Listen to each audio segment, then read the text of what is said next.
Kwanza mchezo ulikuwa mzuri. Nisipongeze timu zote mbili, niwapongeze Simba kupata matokeo, lakini mimi nipongeze timu yangu, imecheza vizuri, imecheza kwa plan ambayo tumeitaka. Kama unavyojua mchezo wa mpira wa makosa wameamua kitu.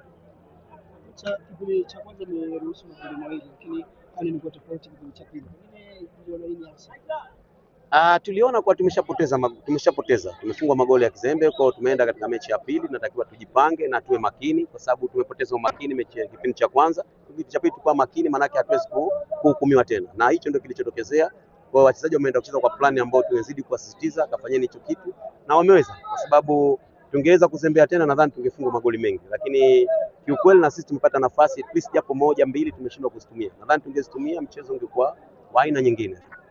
Sina hilo. Mimi nasema kwa sasa hivi tunasema KMC inaendelea kubadilika siku hadi siku. Kwa hivyo leo wamefanya makosa, kwa tunatakiwa tena tusichoke, kwa sababu hii ni kazi kubwa ambayo kazi ya mpira manake ni kufundisha makosa ambayo tumeona. Kwa hiyo sisi tunaenda kuona makosa ya leo tuyatengeneze ili asirejee tena mechi ijayo, na imani watakaa sawa, na hata pamoja na kuwa tumepata nafasi hatuweza kuzitumia. Bila shaka walinzi wameona na striker wameona nini tunahitaji kwa sasa. Kwa hiyo nadhani kila mmoja atakwenda kujiuliza ili tuingie kwa uwanja wa mazoezi, tuendelee kuwafundisha zaidi.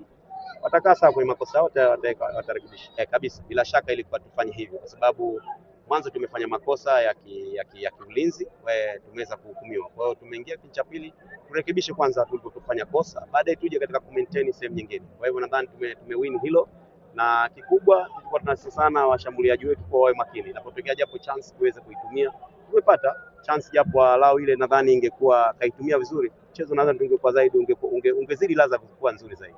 Tunabadilika, hatuko nafasi nzuri kweli, lakini tunasema tunabadilika, kwa sababu kwa sasa hivi nadhani makosa yalikuwa mengi katika ya ulinzi, lakini sasa tumeweza kurekebisha. Kila siku zikienda walinzi wanabadilika pamoja na moja. Kwa sasa tunafungwa, tumekosea leo kwa tumefungwa makosa ya mtu mmoja, sio kusema kwa tumezidiwa kitimu.